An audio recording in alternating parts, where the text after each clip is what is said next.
Ndagushimiye nkwifurije kugubwa neza no kugira amahoro n'amahirwe udahwema kubana na radiyo televiziyo n'uru ya Mashariki hamwe n'umuco wacu TV turi ku itariki ya 6 z'ukwezi kwa 11 2024 ni amakuru yacu mu kinyarwanda amakuru tugiye kwibanda ku byiwe bivugwa ariko nanone tureba ku byo mu burasirazuba bwa Repubulika ya Demokarasi ya Kongo n'akarere k'uburasirazuba muri rusange.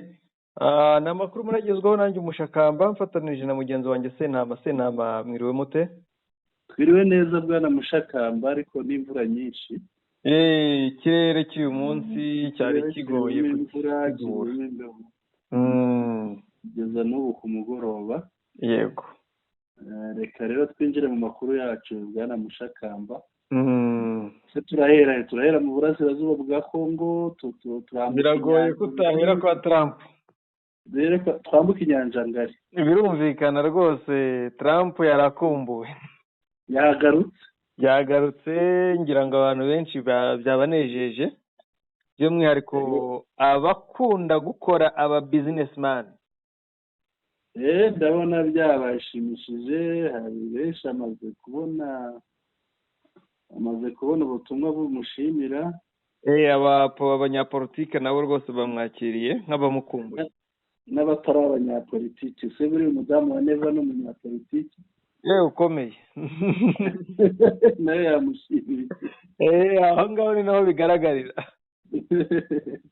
Noneho tuhere kwa Trump, itorwa rya Trump na perezida mushya wa Leta Zunze Ubumwe za Amerika, perezida wa 47 ngira ngo sibyo? Yego. Ese kuba towe bimariye iki Afurika? Turaza gusenguramo gakeya turebe twumve. Ese itorwa rye rivuze iki kuri Afurika? Turebe. Noneho twongere tunyarukire muri Kongo. Igihe hashyizweho abashinzwe kugenzura iyubahirizwa ry'agahenge, imirwano yakomeje.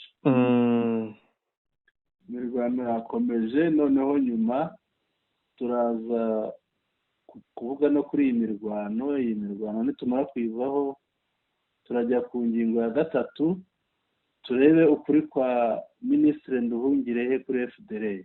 Yego. Reka rero tudatinze tujye kwa Trump yari amaze iminsi mu matora, ntabwo byari byoroshye. Yarahanganye n'umuntu w'umudamu witwa Kamala Harris ufite amamuko mu Buhindi. Afite umubyeyi umwe w'umuhindi. Bikaba rero byaje kugaragara kuri uyu munsi ko Trump yamwandikiye, yamurushije amajwi, akaba ari we ugiye kwimikwa, cyane ko binagaragazwa n'abamaze kumwoherereza ubutumwa bw'ishimwe. Trump rero ntabwo ari mushya muri iriya nzu bita White House, kuvuga inzu yera. Yego. Perezidansi ya Amerika ntabwo ari mushya. Kugira ngo iyi ni manda asubiyemo ya kabiri. Hari indi manda yayoboye aza kuvaho, arangije manda ye, none arongera ariyamamaje, arongeye atsindiye indi manda. Yego.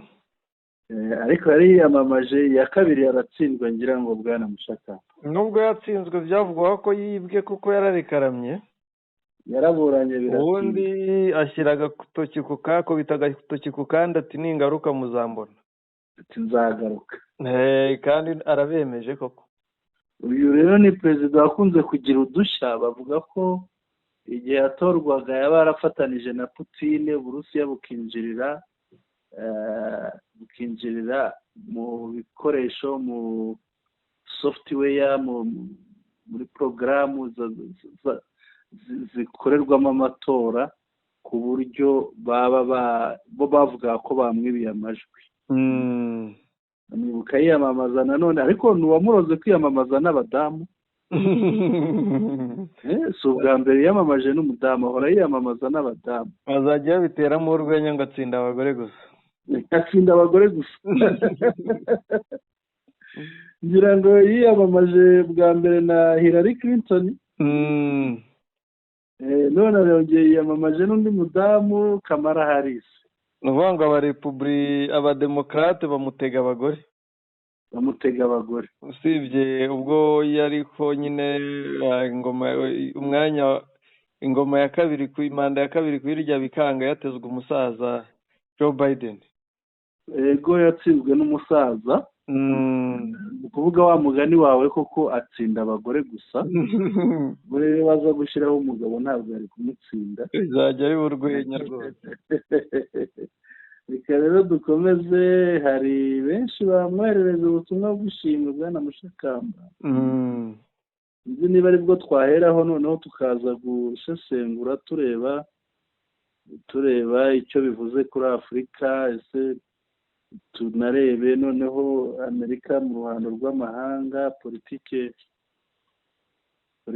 ya mpuzamahanga ya Amerika iraza kuba imeze ite.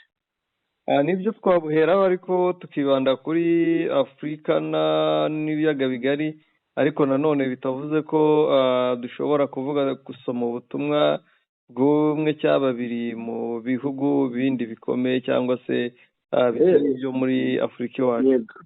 Bwana Mushakamba rero unyemerere reka kuko atsinda abagore reka mpere kubw'umugore.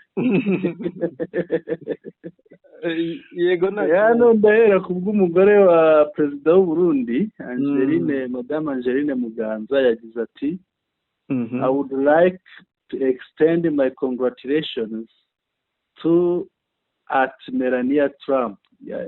Yabwoherereje umugore ariko avugamo n'umugabo on the election of her husband at Rio, Donald Trump, as the 47th President of the United States of America, wishing them strength and success, and may this victory mark a new era, one defined by progress, growth, and peace. Uwo ni Angelina Ndayishimiye yoherereje ubutumwa mugenzi we Melania Trump, umugore wa Trump. Muri make rero yagize ati ndagira ngo nshimire mugenzi wanjye Melania Trump kubw'uko umugabo we yatowe. Yego. Donald Trump, umugabo we Donald Trump yatowe nka perezida wa 47 wa Leta Zunze Ubumwe za Amerika. Ndabifuriza imbaraga, ndabifuriza gutsinda, kandi iyi ntsinzi ibe ikintu gisha kiganisha ku iterambere, gukura, kwaguka muri byose ndetse n'amahoro. Yego. Hari abahoze babiteramo urwenya ngo ubutumwa iyo butaza gutangwa ari inyandiko bugatangwa mu majwi, Trump ntiyari cyangwa se muka Trump ntiyari kubusobanukirwa bitewe n'icyongereza cy'Icyongereza. Yego. Ati byari kugorana rwose, n'ubundi yari gusabwa inyandiko ibuherekeje. Yari gushaka uwo musomera ukivuga neza. Urumva ryari kuba ari ijwi, byari gusaba inyandiko iriherekeje kugira ngo bahuze. Turebe ubw'umugabo we Evariste Ndayishimiye. Ariko Ndayishimiye ari mu ba mbere batanguranwe. Yego, kuko ndabona bwagiyeho imbere ya saa 5, imbere ya saa 6, saa 6 z'amanywa. Yego, ziko byari bitaranagira byose, bitarakigwa hanze byose. buriya yasomeye urwandiko mu ibahasha. Ariko buriya wenda yabihanuriwe. Kandi nabonye ari umurokora ajya yerekwa. Reka ubwe ndabuvuga mu Kinyarwanda, kuko nabufashe aho babucishije mu kinyamakuru cy'Igihe. Biza ati ndashima mbikuye ku mutima Donald Trump watowe by'agateganyo. Ni by'agateganyo kuko ntabwo, ariko ni amagambo yanjye ndasobanura aka gateganyo avuga ngaha. ntabwo barashyira ku mugaragaro amajwi mu buryo butari ubw'agateganyo, niyo mpamvu babyita agateganyo aha ngaha. Ati ndashima mbikuye ku mutima Donald Trump watowe by'agateganyo ku ntsinzi ye y'amateka, ndetse ndamwifuriza ishya n'ihirwe mu kuyobora Amerika. Niteguye kurushaho guteza imbere ubufatanye bw'u Burundi na Amerika, kandi igihugu cye yavuze ko gikize kurenza icya Trump. Birumvikana kuko nta nkunga gikeneye muri banki y'isi. Bwana Mushakamba, aha hari undi muntu uze kwibuka nyakubahwa perezida wa repubulika Paul Kagame, tuze no kubitindaho kuko yavuze bumwe mu butumwa, yatanze ubutumwa bw'ingenzi Afurika ikeneye. Ndabona rero ntabwo wabumpa, reka mpite mbukubwira. Yego tubuvugeho. Nyakubahwa perezida wa repubulika Paul Kagame yagize ati: perezida watowe Donald Trump, gushimiye cyane mu izina rya guverinoma y'u Rwanda n'abanyarwanda kubwo kongera gutorwa mu buryo bw'amateka kandi bukomeye nka perezida wa 47 wa Leta Zunze Ubumwe za Amerika. Ubutumwa bwe bwakomeje ati: ubutumwa bwawe busobanutse bwahoze ari uko Leta Zunze Ubumwe za Amerika zikwiye kuba umufatanyabikorwa w'amahitamo, uhamagarira abandi kuyifatiraho urugero aho kubahatira kubona ibintu nkazo no kubaho nkazo. Ndashaka rero gukorana nawe mu nyungu rusange z'ibihugu byombi mu myaka iri imbere. Bwana Sentama, hari ikintu kimwe ibihugu n'abandi benshi bashinja Leta Zunze Ubumwe za Amerika, by'umwihariko iyo hari kuyobora abademokarate, ko bivanga muri politike z'ibihugu runaka, bakivanga mu buzima bw'abanyagihugu. Ugasanga bibaye kino kintu nyakubahwa perezida wa repubulika Paul Kagame yavuzeho, ati uhamagarira abandi, ati ubutumwa bwawe busobanutse bwahoze ari uko Leta Zunze Ubumwe za Amerika zikwiye kuba umufatanyabikorwa w'amahitamo, hahandi batagomba kubabwira ngo muhitemo, ahubwo muhitamo bagafatanya, ndetse buri gihugu tukavuga ngo kirigenga, rero hakabaho gufatanya muri bwa bwigenge no mu mahitamo ya cya gihugu, atari kuvuga ngo nta kwivanga muri politiki y'ibindi bihugu. Urakoze cyane. Yego. Kandi ni ikintu ubona Trump ashyize imbere. Kuba gishyize imbere rero njye mbona ari ikintu cyiza, cyiza kuko na bimwe bashinja Amerika ko yigize umupolisi w'isi nta byabaho biramutse bimeze kuri ibyo, cyane ko binafasha kudasesagura umutungo.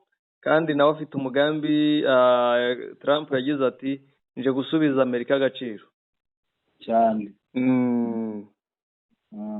Kuko urebye ngira ngo hari ibintu Trump atazihanganira, yagiye anabivugaho kenshi. Urugero ibyo Amerika yatanze muri Ukraine, n'uyu munsi intambara ikaba ntahiragera, n'ubundi Uburusiya bukaba butarigeze busunikwaho na gato. Yego.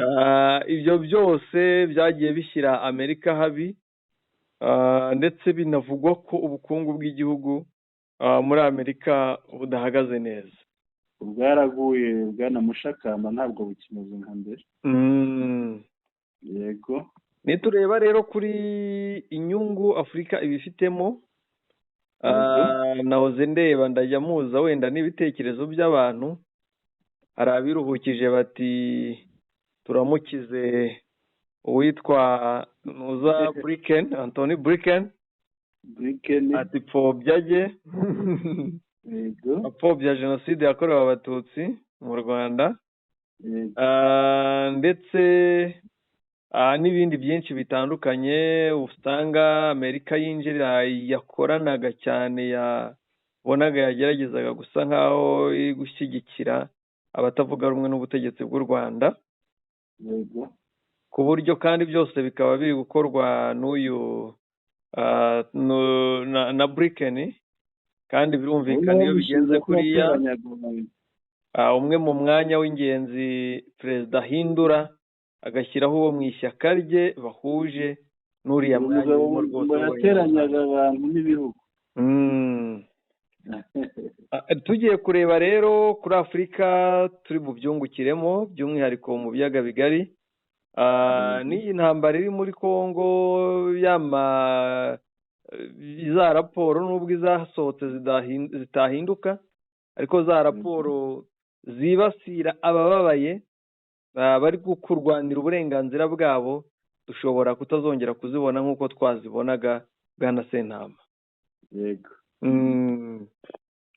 Hari ubutumwa rero bugera nko kuri bubiri igihe numva nshobora kunyuramo. Yego. Zelensky we ngo baramutindishe ngo ni Trump vuba. Ndabona ariko ndavuga Zelensky perezida wa Ukraine mbere y'uko busoma. Yego. Hano hazazamo Zelensky ameze nk'uri gutera inzuzi. Ari gutera inzuzi, ari muri bya bindi ngo napfa nakira simbizi. Nkaya nyene yaritse ku nzira. Kuko ntiyizeye ko Trump azamufasha. Niyo mpamvu afite akantu ko akwihangana afite kugeza ubwo Trump azarahira. Kandi Trump yavuze ko mu masaha 24 azahagarika intambara, kandi abahanga babemeza ko guhagarika iriya ntambara nuko Amerika yahagarika inkunga byaba bihagije, ubundi Zelensky akajya gusaba Putin ko baganira agaca bugufi, intambara igahagarara muri ya masaha Trump yiyemeje. Zelensky rero mu magambo make ubutumwa bwe icyo bwari busobanuye, igisobanuro kiri hano mu rurimi rw'igifaransa ngo le président ukrainien Vladimir Zelensky a félicité le président élu Donald Trump pour sa victoire, exprimant en son impatience d'une rencontre personnelle pour discuter des opportunités de renforcement du partenariat stratégique de l'Ukraine et des États-Unis. Ni ukuvuga ngo perezida wa Ukraine Volodymyr Zelensky yashimiye perezida watowe Donald Trump ubw'intsinzi ye,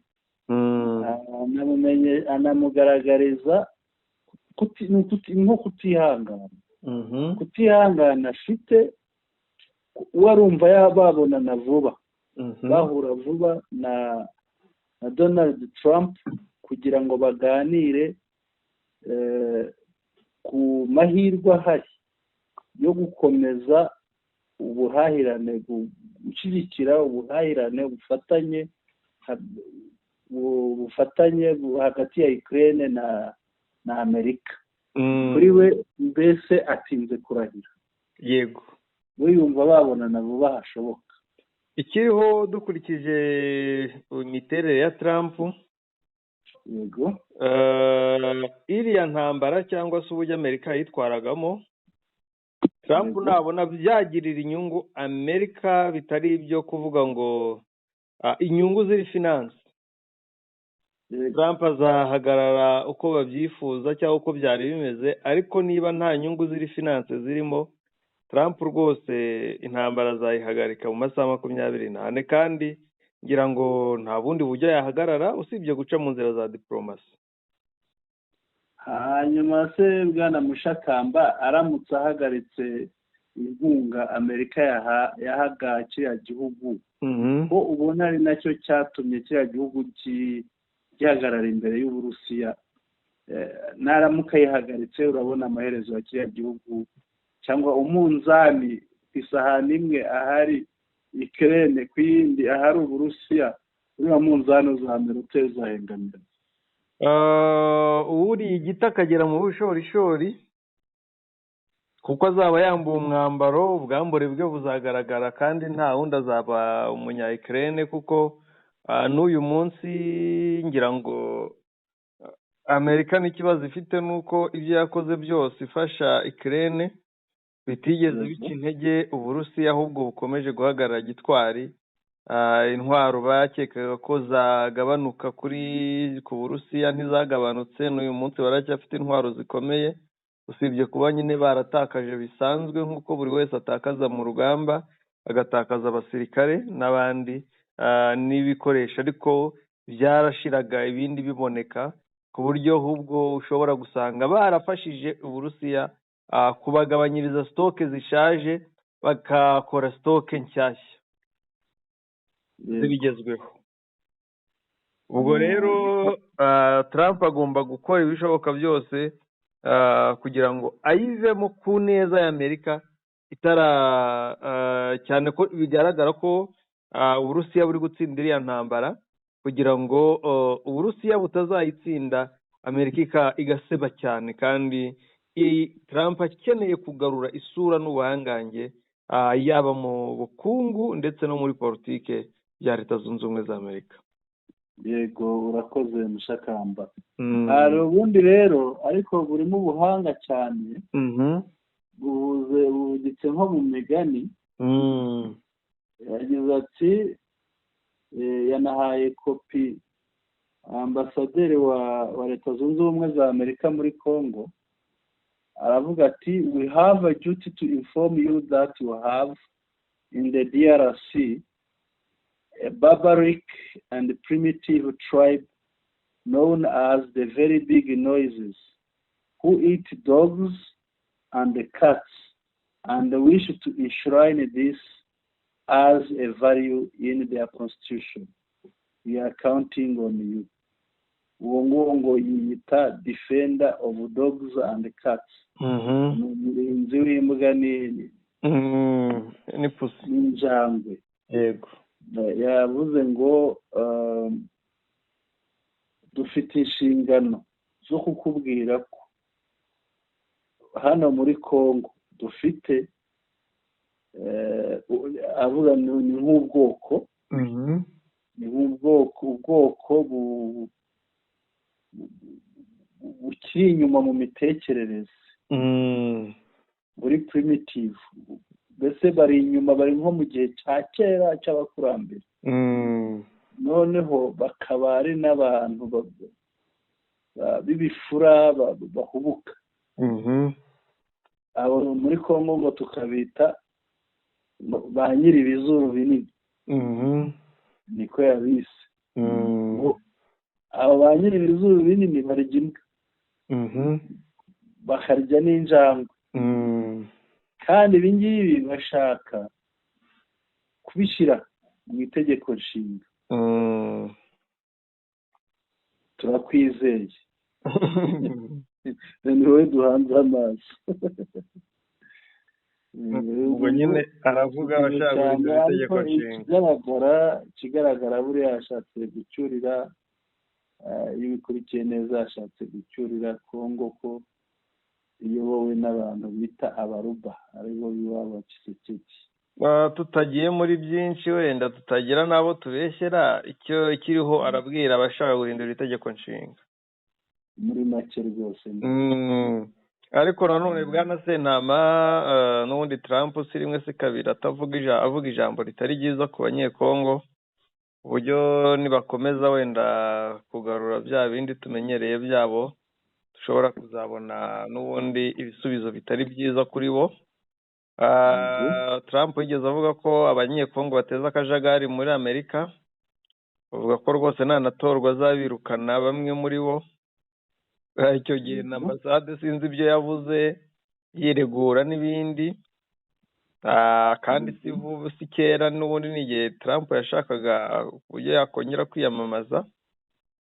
Rero ngira ngo ibintu Trump azabihindura ku buryo bukomeye cyane, ndetse nubwo ntarabona ubutumwa buturutse mu buyobozi Kinshasa, nubwo nzi ko niyo babwohereza batareka gushyiramo ngo agresiyo Rwanda, kandi iryo jambo nkeka Trump ashobora kuzabwira ati ntabwo ryinjiza.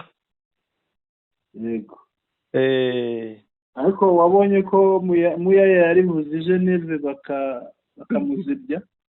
Yararivuze baramuzibya, arangije ati bamubwiye bati tukeneye ko mukora igihano cy'urupfu, arangije ati nta cyizere twabaha. iyo bababwira se no gushyiraho n'itegeko rihana abarya abantu. Buriya niyo mpamvu nawe yabyanze, kuko azi ko abamenyereye kurya abantu batabireka. Reka dukomeze, hari ikindi uvuga kuri iyo ngingo cyangwa dukomeze? Kuri iyi ngingo birahagije. Njye nishimiye ko Trump atowe, twizeye ko agiye gushyira impinduka zitandukanye, tukibonera iterambere, cyane ko akorana na ba Elon Musk n'abandi ubona ko ni abakire bakeneye gushora imishinga myinshi, kandi twizeye ko bazashora n'imishinga muri Afurika bafatanije na perezida Trump. Abanyafurika tukibonera imirimo, abanyafurika natwe tukagana mu nzira y'iterambere. Nibyo mushakamba, ariko buriya tukivuga kuri Trump yenda akantu gato njye namuvugaho mubonyeho. Trump hari ikintu cyiza njye namubonyeho. Nubwo abantu benshi bamugaye, ariko hari ikintu cyiza namubonyeho. Trump ntacika intege cyane rwose, ni umurwanyi utava ku izima, arwana nka za ntare zo hakurya hariya. Trump ntabwo acika intege rwose. Urebye ibitero bamugabye, amasasu bamurashe, ibirego yarezwe, yego ntajya umva si agati kivugwa rimwe rwose. Reka tugaruke hakuno y'inyanja. Mu gihe hashyizweho abashinzwe kugenzura iyubahirizwa ry'agahenge, imirwano yakomeje. Bwana Mushakamba, reka banze tuvuge kuri aba bantu bashinzwe igenzura ry'ishyirwa mu bikorwa ry'agahenge. Ni uko Angola ifite abasirikare 18, u Rwanda rukagira 3 na Kongo ikagira 3, kandi ikindi kiriho ni uko byanasohotse no mu myanzuro ya Rwanda, buri gihugu kizimenyera abantu bacyo baje muri ririya tsinda. Bwana Mushakamba, ibi rero byakozwe ejo ku itariki 5 byabereye i Goma, aho abantu bari babanje kwikanga bagira ngo imipaka yafunzwe, ariko yari yafunzwe kuko babonaga bishobora kubangamira ahabereye iriya gahunda yo gutangiza iri tsinda rishinzwe kugenzura ishyirwa mu bikorwa ry'agahenge. Yego. Ubwo ngira ngo uyu munsi imipaka yari nyabagendwa, abantu bambukaga urujya n'uruza nk'uko bisanzwe. Rero mu gihe bashyizweho, imirwano yakomeje. Mushakamba, nibyo, imirwano yakomeje. wa FARDC, Wazalendo, FDL bongeye bagaba ibitero kuri M23 muri Masisi Gahira, ariko basanga intore za Sarambwe ziri maso ndetse zirabihaniza Bwana Sentama bikomeye cyane. Makuru yemeza ko FDL n'abandi FARDC bose bari bayobowe na General Jean Marie Ngirwa. General Jean Marie aribo bagabye ku musozi bashaka gukora M23 ku musozi witwa Buyimba. Uyu musozi wa Buyimba rero ni imirwano yabereye ikomeye. M23 irabakubita pe, ibica benshi, aho hapfuye aba FARDC 23, aba FDL 17 n'abawazalendo 43. Hafatiwemo imbunda nka machine gun 4, Kalashnikov AK-47 AK-47 103, yego, RPG 6 n'amasasu 8 yazo, grenade 23, grenade zirashishwa imbunda 9, udusanduku tw'amasasu 13 n'imifuka 2 y'amasasu. Ibyo byose ni ibyambuwe aba FARDC bose hamwe. Ubwo nyine urumva bapfuye bashobora kuba banarenga uriya mubare. Amakuru akemeza ko Bwana Mushakamba, FARDC barashimisha. batwara amasasu mu mufuka ukagira ngo ni ibijumba bashyizemo cyane rwose. Niko bateye nyine, ntiwabarenganya n'ibyo byabo. yego aho gusa habereye imirwano bwana Sentama, kuko imirwano nanone yongeye iba Gatwiguru, aho M23 yaramutse mu kazi gakomeye cyane. Abantu nibumva Gatwiguru ni muri Rucuru, muri Binza.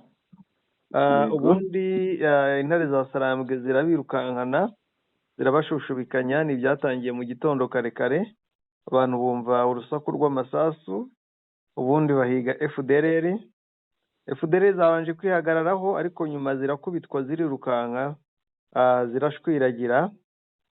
Biravugwa ko hapfuye benshi, aho bivugwa ko abamaze kubarurwaho 43, ndetse imbunda nazo akaba ari nyinshi, aho habarurwa imbunda zigera muri 83 na grenade 10, udusanduku tw'amasasu 31, ndetse n'imbunda ya mota yasheringaga imwe itera amabombe. Ibyo byose akaba ari ibyambuwe FARDC na FDLR Gatwiguru. Bwana Sentama rero, imirwano no mu bindi bice igenda iba ku buryo hari aho tutamenya, ariko nk'ejo n'ejo bundi tuzaba twamenya amakuru nayo tuyababwire. Kandi ibi byose ngo ni ubushotoranyi bw'abasinye agahenge, nubwo kukubahiriza byabananiye bwana Sentama. yego bwana Mushakamba, ariko tukivuga kuri Gahira buriya njya mbona izamara FARDC na Wazalendo, kuko Gahira imiterere yayo bwana Mushakamba, narakubwiye umunsi babamanuye bakabamanura bakabambutsa iriya Rushoga. iriya Rushoga izatwara benshi, icyo ni icya mbere. Ikindi bazaba barangiye muri Masisi, uzavuga uti muri Masisi barayirangije yose. Kuko kariya gace niko kameze nko mu bice bya nyuma byo guhanagura bavanamo FARDC, FDLR n'abariya bandi bose bafatanya nayo, kuko umunsi bambutse Rushoga hazaba hasigaye agace gato. Ubwo uzamenye ko ibyaberaga muri Masisi bizaba byimukiye muri Warikare, bizaba byimukiye no muri Kariye yo muri Kivu y'Amajyepfo bwana Mushakamba. Yego. Ubwo twakomeza tukajya ku bindi. Twareba Minisitiri w'Ububanyi n'Amahanga w'u Rwanda Nduhungirehe. Yego. Kuri we avuga ko turebe icyo yavuze, ukuri kwe kuri FDLR ni ukuhe bwana Mushakamba? Icyambere abantu bishimiye nubwo cyababaje abanyekongo, yego, nuko yavuze ati giye mu 23 gukubita FDLR bitugwa neza. Yabivuze byo. Ati rwose yabivuze, nabonye bimbira abanyamakuru gukubita FDLR byatugwa neza. Ariko n'ubundi umuntu wagukubitira umwanzi wawe, umuntu uguhiga, umuntu uguhigira, yego, abagukuye aho umwami yakuye buskete.